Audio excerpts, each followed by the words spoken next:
नमस्कार दोस्तों। ऐसा नहीं होता कि हम हमेशा ये कहें कि हम ही सही हैं या हमने सब कुछ अच्छा किया है। कई बार अंदर हमारे छिपी हुई एक दबी भावना होती है जिसमें हम महसूस करते हैं कि हमने ये गलती की। तो इस बार जो है मैं 15 मार्च को ट्रू कन्फेशन डे यानी सच्चा स्वीकारोक्ति दिवस मनाया जाता है। मैंने भी ये पहले नहीं सुना था, अभी मैंने कैलेंडर में ही देखा था। तो पहले देखिए कि हम कन्फेशन होता क्या है और यहाँ पर कन्फेशन किस संदर्भ में लिया जा रहा है, यानी स्वीकारोक्ति किस संदर्भ में ली जा रही है। स्वीकारोक्ति अपराध स्वीकार या उर्दू में बोलते हैं इकबाल है, जो किसी गलत काम या पाप या मन में छुपी कोई गलत भावना को निजी रूप या सार्वजनिक रूप से स्वीकार करना कन्फेशन कहलाता है। अब ये स्वीकारोक्ति किसके सामने हो? किसी पुजारी, चर्च के पादरी, मौलाना, ईश्वर के समक्ष, किसी खास व्यक्ति के सामने, ताकि पश्चाताप कर क्षमा मिल सके और अपराध बोध से मुक्त भी हो जाएं। यहूदियों की स्वीकारोक्ति, पुराना जो नियम है उसमें कन्फेशन बॉक्स में बैठ जाते हैं और पादरी बाहर रहते हैं और कर्ता दूसरी तरफ होता है। दोनों एक दूसरे को देख नहीं पाते जिससे झिझक नहीं हो, और उस बॉक्स में बैठ के अपने मन की सारी अपना अपराध, अपनी गलतियां स्वीकार करते हैं और इसमें पूरी प्राइवेसी होती है। और ये कहा जाता है कि सबसे पहले ये प्रथा ईसाई धर्म में शुरू हुई थी और कभी कभी ये न्यायालय में भी होती है। न्यायालय में कब होती है? फादर पॉल बॉड्रेव द्वारा 5 सी दिए गए थे, इंग्लिश में दिए गए थे। मैं हिंदी में ट्रांसलेट करके बता रही हूँ। पहला है दृढ़ विश्वास, दूसरा है स्वीकारोक्ति, तीसरा है पश्चाताप, चौथा है प्रायश्चित और पांचवा है सुधार। यानी जब हम इन पांचों चीज़ों को फॉलो करेंगे तभी कन्फेशन माना जाएगा। कन्फेशन कहने मात्र से नहीं होता, बल्कि इसमें अपने आप में आपको सुधार भी लाना होता है। कई बार लंबी पूछताछ या झूठे सबूतों के कारण जैसे न्यायालय में स्वीकारोक्ति हो जाती है। इसे 3 भागों में बांटा गया: स्वैच्छिक, सहमति से या दबाव से। बहुधा पुलिस के दबाव से स्वीकारोक्ति जो है वो कन्फेशन, उसको मतलब रियल नहीं माना जाएगा क्योंकि वो दबाव में है। स्वेच्छा से या सहमति भी दे देते हैं कई बार कि हाँ, हम ये कह देंगे। जब कोई व्यक्ति दबाव, भय, थकावट के कारण अपराध स्वीकार करते हैं तो ना कि इसलिए कि वह वास्तव में दोषी महसूस करता है। ऐसे झूठे बयान को, सहमतिपूर्ण बयान को कहा जाता है इकबालिया बयान। अब निजी स्वीकारोक्ति में व्यक्तिगत तथ्यों का खुलासा होता है। कभी कभी बेहद अंतरंग बातें होती हैं और जिन्हें आमतौर पर छिपा कर रखा जाता है।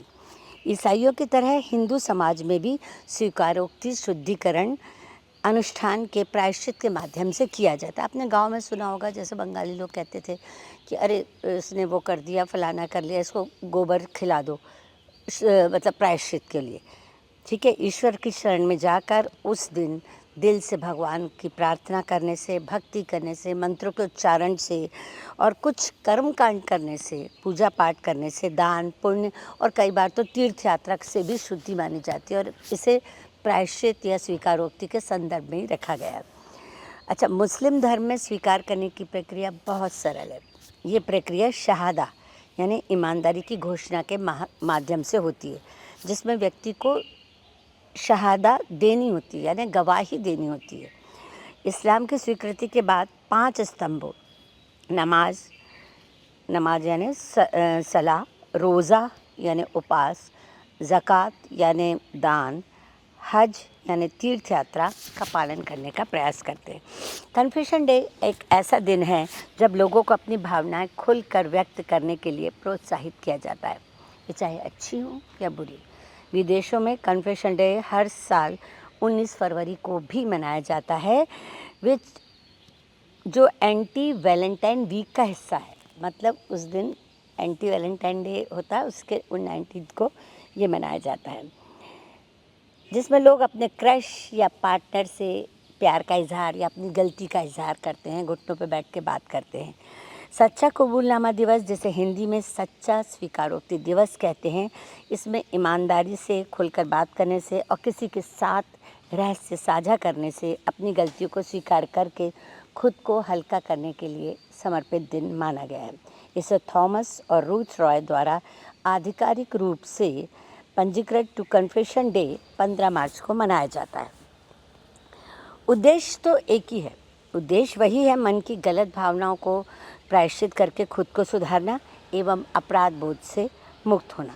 तो दोस्तों, कुछ ज़्यादा नहीं करना है कन्फेशन डे पे। कोई भी आपका विश्वास पात्र हो, ईश्वर हो, ब्रह्मांड हो, और मैं तो कहती हूँ हम लिखने वालों के लिए तो सबसे अच्छा है डायरी। उससे भी आप कन्फेशन करते हो, लिख के भी कन्फेशन होता है। तो आप किसी भी तरीके से अपना कन्फेशन कीजिए, कोशिश करिए कि इसमें अपन गलतियाँ ही ना करें, पर गलती अगर हो जाती है तो उसको स्वीकार करने और उसके लिए प्रायश्चित करने में हर्ज क्या है। प्रायश्चित में आप कुछ भी पालन कर सकते हैं। मेरे से गलती हो गई, मैंने ऐसा कर दिया, ईश्वर मुझे क्षमा करें और आज मैं सब बच्चों को भूखे बच्चों को भोजन कराऊंगा।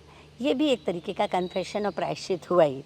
तो चंद लाइनें हैं कि कैसा अपराध बोध पाले बैठे हो तुम, कैसा अपराध बोध पाले बैठे हो तुम, कब तक जलोगे पाप की अग्नि में तुम, फिक्र में क्यों घुल रहे हो दिन रात, फिक्र में क्यों घुल रहे हो दिन रात, थाम लो आगे बढ़ के उसका हाथ, तेरी सारी कड़वाहट असवन में धुल जाएगी, डाल दे खुद को उसकी शरण में, आत्मा तेरी शुद्ध हो जाएगी, दिल खोल रख दे उसके आगे, तेरी सोच धुली धवल हो जाएगी।